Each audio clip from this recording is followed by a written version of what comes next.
जय श्री केदार, हर हर महादेव। मैं प्रमोद रावत आप सभी का स्वागत करता हूं एक और नई वीडियो में, एक नए शानदार ब्लॉग के साथ। दोस्तों सुबह के 9 बज रहे हैं और ठंडे ठंडे मौसम के साथ एक बार फिर अपने गांव से काफ़ी दूर रुद्रप्रयाग से ब्लॉग की शुरुआत हो रही है। और दुकान के बिल्कुल सामने वाली जो छत है वहां से ब्लॉग की शुरुआत हो रही है, क्योंकि मैं सुबह सुबह दुकान पे आ गया हूं और अभी वहां पर सफाई का काम चल रहा है। तो मैंने बोला उतने में थोड़ा बहुत ब्लॉग की शुरुआत कर लेते हैं। तो ये देखिए सामने यहाँ पर है हमारी दुकान और यहाँ मैं आपको दिखाऊं तो धूप ऊपर पहाड़ी पर अभी आई हुई है। यहाँ तक पता नहीं कब तक धूप पहुँचेगी। यहाँ अभी बहुत ठंडा ठंडा मौसम हो रखा है। और इस साइड को दिखाऊं तो यहाँ से नज़दीक काफ़ी धूप पहुँच गई है। तो लगभग आधा घंटा हमको रुकना पड़ेगा। 9:30 बजे यहाँ पर धूप आ जाती है, तब तक ठंड में ठिठुरना पड़ेगा। और आसमान देखिए बिल्कुल क्लियर नीला देखने को मिल रहा है। कल मौसम ज़रूर गड़बड़ हुआ था जब हम सगाई में गए थे, लेकिन आज देखो मस्त नीला आसमान है और बहुत प्यारी धूप सामने पहाड़ी पर देखने को मिल रही है। और यहाँ नीचे मैं आपको दिखाऊं तो यहाँ पर गधेरा है तो और ज़्यादा ठंड होती है यहाँ पे। हम तो अब काम की शुरुआत करेंगे, लेकिन सामने देखिए हमारे जो नेपाली भाई बंधु हैं वो काफ़ी सुबह से ही काम पे लग जाते हैं और ठंडे ठंडे मौसम में देखिए पत्थरों का वो काम कर रहे हैं। और आजकल पत्थरों पे हाथ लगाना भी बहुत मुश्किल है, लेकिन काम तो करना ही होता है, तो इसीलिए वो काफ़ी सुबह से लगे हुए हैं।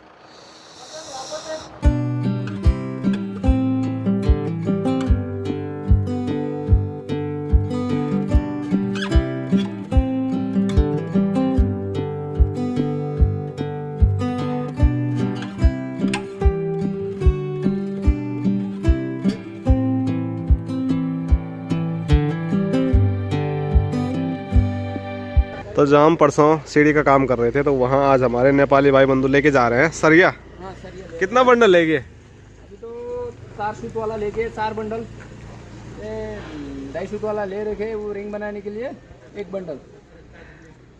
अब जा रहे इन 2 दाढ़ी लोग को लगा रखे ना, उसके बाद छुट्टी। हाँ छुट्टी, उसके बाद तो लंच होएगा 1 घंटा। दाढ़ी तो तुम लग रहे हो उनके सामने। ना वो हाइट में है क्या, लेकिन अब मेरे से तो उससे तो बड़ा ही हूँ ना, उसका बड़ा भाई से भी बड़ा हूँ। तो खाना खाएंगे उसके बाद शाम को।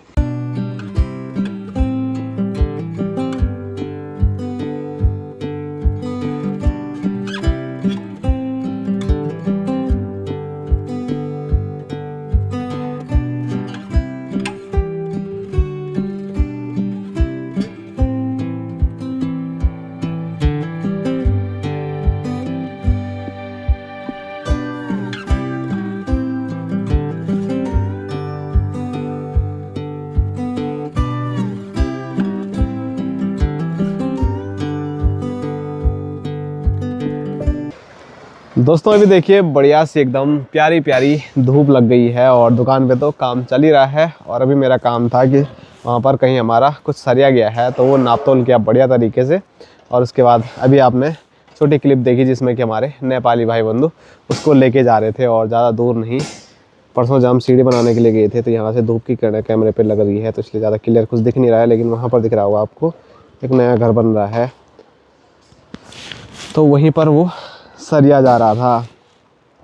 बाकी अभी और भी सामान है तो देखो कब तक जाता है। और एक रेलिंग का काम था, लेकिन उनका भी डिज़ाइन समझ नहीं आ रहा है। हमने जो माल है वो साइड पे तो भेज दिया है, आज से रेलिंग का हमने काम भी शुरू कर देना था, लेकिन उनका डिज़ाइन अभी हो रहा है, कभी ऐसा बोल रहे हैं कभी वैसा बोल रहे हैं। तो जब तक फाइनल ना हो तब तक काम कैसे कर सकते हैं। तो मतलब होता ही है परिवार में, कोई कुछ बोलता है कोई कुछ बोलता है। तो हमारा भी जब बना रहे थे हम तो ऐसा ही था, किसी भी चीज़ में हर चीज़ में सोचना पड़ रहा था कि क्या करना है कैसे करें, तो वो होता ही है। तो जब उनका फाइनल हो जाएगा तो उसके बाद सामने देखिए जो इंटर कॉलेज है यहाँ पर, तो इंटर कॉलेज के नीचे ठीक ये वाली जो मकान आपको थोड़ी दिखने को मिल रही होगी ये वाली, तो यहाँ पर बनेगी रेलिंग हमारी। और वो रेलिंग ना हम वहीं पर बनाएंगे, तो यहाँ से बनाएंगे तो उस हिसाब से होगा नहीं काम करने के लिए, लेकिन वहाँ पर एकदम बढ़िया तरीके से हो जाएगा। और यहाँ पर हम ज़्यादातर वही रेलिंग बनाते हैं जिनमें कि मतलब ईंटों के छोटे छोटे कॉलम रहते हैं। और वहाँ पर तो कॉलम भी हमारे ये पाइप के ही लगने वाले हैं, जैसे कि हमारे घर में लगे हुए हैं। तो उसमें थोड़ा दिक्कत हो जाती है कि दुकान पे बनाओ फिर वहाँ पर आपस में जोड़ने में दिक्कत। तो इसीलिए पूरी रेलिंग हमारी वहीं पर बनेगी और काफ़ी बड़ी रेलिंग है। जब बनाएंगे तो आप लोगों को ज़रूर दिखाएंगे। और अभी दुकान में भी बहुत सारा काम पेंडिंग पड़ा हुआ है, तो जब तक वो वहाँ रेलिंग का काम नहीं हो जाता तब तक दुकान का काम धीरे धीरे कम करते जाएंगे। और आजकल हमारे यहाँ 3 मिस्त्री आ गए हैं। पहले हम मिस्त्री की ढूंढ कर रहे थे, तो मैंने जैसे बोला था आपको कि लोकल में मैंने बहुत मेहनत की है मिस्त्री ढूंढने की, लेकिन उस टाइम पे मिले नहीं। लेकिन अब मिल गए हैं और सारे हमारे तीनों भाई बिहार के हैं। और जब मैंने ये बोला था कि यहाँ के लोग ये काम करना नहीं चाह रहे हैं, तो आप लोगों के बहुत सारे कमेंट आए थे कि यहाँ के लोग इसलिए नहीं करते हैं क्योंकि यहाँ के पढ़ाई करते हैं, उसके बाद फिर इस काम में नहीं घुसते हैं। हाँ, ये भी हो सकता है, क्योंकि मैंने देखा इन भाइयों को भी ये भी बोल रहे थे कि हमने काफ़ी टाइम पहले से ही ये काम शुरू कर दिया था और हम तो अब ये काम देख रहे हैं और सीखने की सोच रहे हैं। और हमारी उम्र और इनकी उम्र बल लगभग है, लेकिन वो इस काम में बिल्कुल परफेक्ट हैं।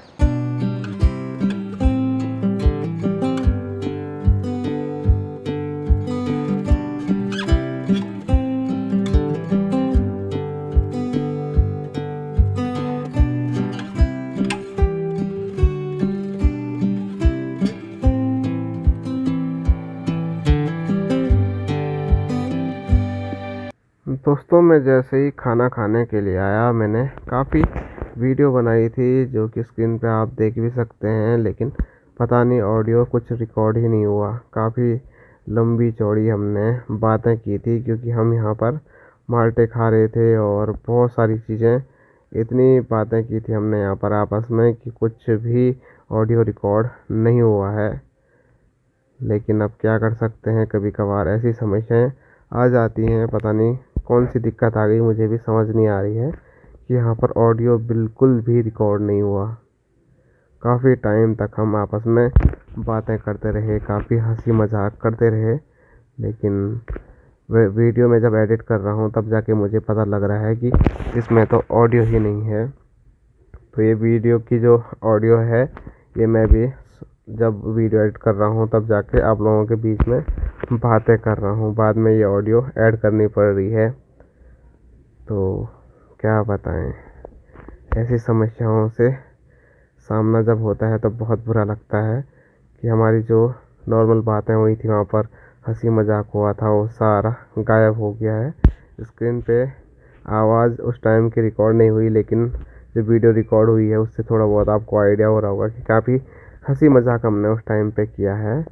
लेकिन बस स्क्रीन पे वीडियो ही है, ऑडियो तो पूरी 1 भी सेकंड की ऑडियो रिकॉर्ड नहीं हुई है। शायद जो माइक है उसमें कुछ दिक्कत आ गई उस टाइम पे, मैंने फिर चेक भी नहीं किया, लेकिन अब देख रहा हूँ तो ऐसे कुछ हल हो गए हैं। पर चलो कोई नहीं, ये भी एक हिस्सा है जीवन का। तो आज ऑडियो नहीं हुई रिकॉर्ड, तो अगले टाइम से बार बार मुझे माइक चेक करके देखना पड़ेगा। अगर आज पता नहीं चलता तो भविष्य में क्या पता अगले दिन भी ऐसी समस्या आ जाए। अब डेली माइक चेक करना पड़ेगा, तब जाके ही वीडियो शूट करना पड़ेगा, नहीं तो ऐसी समस्याएं हर टाइम आती रहेगी और दुख देती रहेगी।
दोस्तों, अभी दुकान से मैं थोड़ा ऊपर आया हूँ। दिन के टाइम पे मैंने आपको बताया था एक साइड का काम है, लेकिन डिज़ाइन अभी तक फिक्स नहीं हुआ था, इसीलिए मैं अभी यहाँ पर पूछने के लिए आया हूँ कि डिज़ाइन फिक्स हुआ कि नहीं हुआ है। क्योंकि हमने जो सामान है कल वो यहाँ पर डलवा दिया था रेलिंग का, लेकिन डिज़ाइन फिक्स नहीं था, तो इसीलिए आज सुबह काम नहीं किया। तो अभी एक दो डिज़ाइन मैंने इनको दिखाए हैं, तो एक डिज़ाइन इनको पसंद आ गया है। तो अभी जैसे ही फाइनल होता है तो कल फिर इस साइड पे हम काम करेंगे, क्योंकि काफ़ी लंबा काम है। यहाँ पूरे छत पे आगे रेलिंग लगेगी और उसके बाद नीचे फर्स्ट फ्लोर पे भी ऐसी ही सेम रेलिंग लगेगी, और फिर नीचे बोल रहे हैं कि अगर बजट इनका बनेगा तो ग्राउंड फ्लोर पे भी रेलिंग लगा देंगे।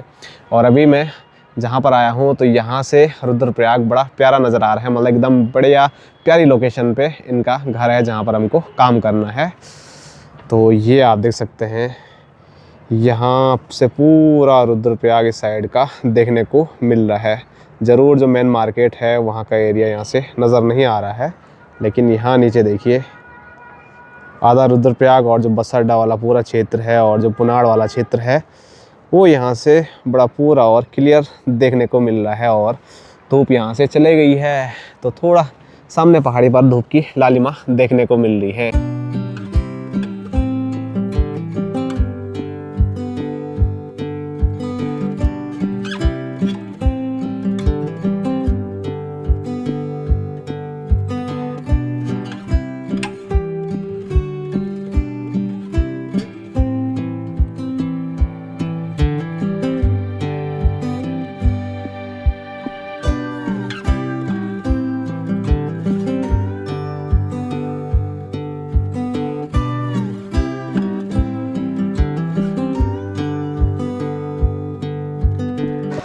दोस्तों, आप लोगों की काफ़ी दिनों से डिमांड थी कि माँ को फ़ोन दिलाओ, जिससे कि माँ की मतलब जो हमको देखने की कमी है वो दूर हो जाए, माँ वीडियो हमेशा देखती रहे। तो वही फ़ोन लेने के लिए अभी हम पहुँचे हैं और वो फ़ोन हमने देख भी लिया है और ख़रीद भी लिया है। लगभग बिल उसका बन रहा है, और कौन सा फ़ोन है, क्या फ़ोन है, वो तो जब माँ को हम देंगे तभी आप लोगों को बताने वाले हैं। बाकी इधर भाई साहब हैं जिनकी दुकान से हम ले रहे हैं, जीत इलेक्ट्रॉनिक, रुद्रप्रयाग मेन मार्केट में। भैया के रेट एकदम इतने प्यारे रेट कहीं नहीं मिलेंगे, नहीं देहरादून में भी नहीं मिलेंगे। तो इसीलिए मैं जब भी आता हूँ, चाहे छोटा काम भी हो मेरा और बड़ा काम भी हो, तो यहीं पर आता हूँ। इलेक्ट्रॉनिक सारे जो गैजेट हैं वो यहाँ पर अवेलेबल हो जाते हैं। बस थोड़ा माइक के लिए दिक्कत थी, माइक नहीं मिल पाया, लेकिन मैं माइक ले आया। बाकी छोटी मतलब कुछ भी फ़ोन आपको रिपेयर भी कराना है तो वो भी बढ़िया रेट पे यहाँ पर हो जाते हैं। इतनी अच्छी फैसिलिटी देहरादून में भी नहीं मिली जितनी यहाँ रुद्रप्रयाग में आसानी से मिल जाती है, क्योंकि गांव का आदमी कभी भी देहरादून अपना फ़ोन रिपेयर नहीं कर सकता है, तो बहुत सारी समस्याएं होती हैं। तो हमारे ही रुद्रप्रयाग में अगर इतनी अच्छी दुकान है तो हमको और क्या चाहिए। बेजी का बहुत बहुत धन्यवाद, थैंक यू। ऐसी सेवा देते रहें। बिल्कुल बिल्कुल धन्यवाद। बाकी स्टाफ काफ़ी बड़ा है, ये आप देख सकते हैं। आज थोड़ा कम भी है बोल। आजकल शादी ब्याह का सीज़न चल रहा है और इस सीज़न लास्ट शादी है आज के दिन पे, शायद उसके बाद सीधे जनवरी में शादियां होगी। तो जब पूरा स्टाफ रहेगा फिर भी आपसे मुलाकात करते रहेंगे। बीच में माइक की दिक्कत थी मेरे पास, तो इसलिए मैं मार्केट में ज़्यादा वीडियो शूट नहीं करता था, लेकिन अब माइक आ गया है तो अब कहीं पर भी फ़ोन उठाओ और आप लोगों के लिए व्लॉग बना सकते हैं। चलो मिलते हैं तब, बहुत बहुत धन्यवाद। हमने यहाँ से प्यारा फ़ोन लिया है और यहाँ देखो आपको हर प्रकार के फ़ोन मिल जाएंगे, और उस पर मिल जाएंगे ना, क्या बोलते हैं उसको, EMI पे मिल जाएंगे। हर फैसिलिटी यहाँ पर है। और फ़ोन ले रही है कौन, संजना अपनी सासू के लिए फ़ोन ले रही है और कितनी खुश हो रही है देखो।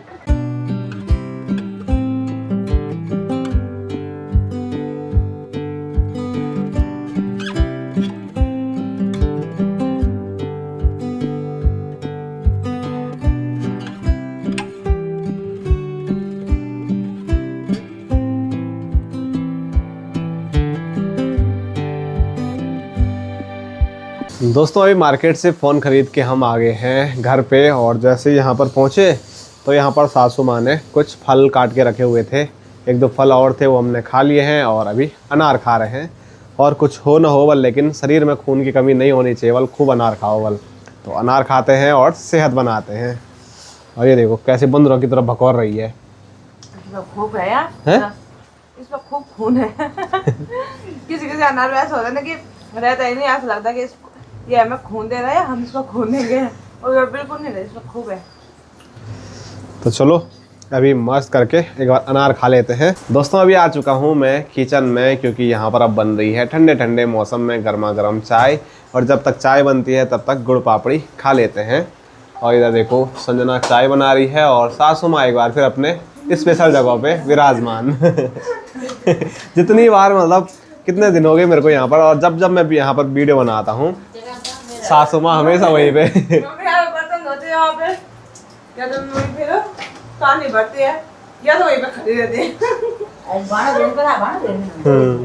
और यहाँ दिखाऊँ तो हमारी जब सासू जी खाने की तैयारी कर रहे हैं तो आटा गूंथ रहे हैं। तो अभी गुड़ पापड़ी खाते हैं और इंतज़ार करते हैं चाय का, क्योंकि सिर्फ चाय नहीं खाएंगे नहीं पिएंगे, बाकी उसके साथ मार्केट से यहाँ पर गर्मा गर्म समोसे भी आ रखे हैं।